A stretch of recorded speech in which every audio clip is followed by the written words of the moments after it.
Hello. അപ്പോൾ ഇത് റമദാൻ 14 വ്ളോഗാണ്. നമ്മൾ നോമ്പൊക്കെ തുറന്നിട്ട് എനിക്കൊരു ഓർഡർ കൊടുക്കാനുണ്ടായിരുന്നു. എൻ്റെ വീഡിയോസ് മുന്നേ കാണുന്ന ആൾക്കാരാണെങ്കിൽ അറിയുണ്ടാവും. ഞാൻ ഹാമ്പേഴ്സൊക്കെ ചെയ്യുന്നുണ്ട്. കുവൈത്തിൽ, ഓൾ ഓവർ കുവൈത്താണ് ചെയ്യുന്നത്. അപ്പം ഇത് കുറച്ച് ടെൻഷൻ പിടിച്ചൊരു ഹാമ്പർ വർക്കായിരുന്നു. കാരണം എന്ന് വെച്ചാൽ കുറച്ചധികം സാധനങ്ങളുണ്ട്. എല്ലാം കൂടെ ഒരു ബോക്സിൽ സെറ്റ് ചെയ്യണം. എന്ത് ചെയ്യുന്നുള്ള ലെവലിലായിരുന്നു ഉണ്ടായിരുന്നത്. അങ്ങനെ അവസാനം സെറ്റ് ചെയ്തു. ആൾക്ക് നല്ലോണം ഇഷ്ടമായിട്ടുണ്ടായിരുന്നു. ഇതിൽ ബാഗും ടീഷർട്ടും അതുപോലെ തന്നെ ലഞ്ച് ബോക്സും പ്ലേറ്റൊക്കെയാണ് വരുന്നത്. പിന്നെ നമ്മൾ ഗുനാഫൻ്റെ ചോക്ലേറ്റിൻ്റെ ചെറുതായിട്ട് വരുന്നതുണ്ട്. അതും കൂടാണ് ആഡ് ചെയ്തിട്ടുണ്ടായത്. പിന്നെ അവസാനം ഞാനിതിൽ ലൈറ്റൊക്കെ വെച്ച് സെറ്റ് ചെയ്തിട്ടുണ്ടായിരുന്നു കേട്ടോ. ഫൈനൽ ലുക്ക് എങ്ങനെ ഉണ്ടെന്നുള്ളത് പറയണം കേട്ടോ.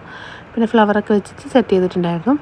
പിന്നെ നിങ്ങൾക്ക് ഇതുപോലത്തെ ഹാമ്പർ കുവൈത്തിലാരെങ്കിലും വേണമെന്നൊക്കെ ഉണ്ടെങ്കിൽ ഒന്ന് കോൺടാക്റ്റ് ചെയ്യുക. ഞാൻ ഇൻസ്റ്റാഗ്രാം നെയിം സ്ക്രീനിലും അതുപോലെ തന്നെ നമ്മുടെ കമൻറ്റ് ബോക്സിൽ പിൻ ചെയ്ത് കൊടുക്കാം കേട്ടോ. അപ്പോൾ ഫൈനൽ ലുക്ക് എങ്ങനെ ഉണ്ടെന്നുള്ളതും കൂടെ കമൻറ്റ് ചെയ്യാം. ബൈ.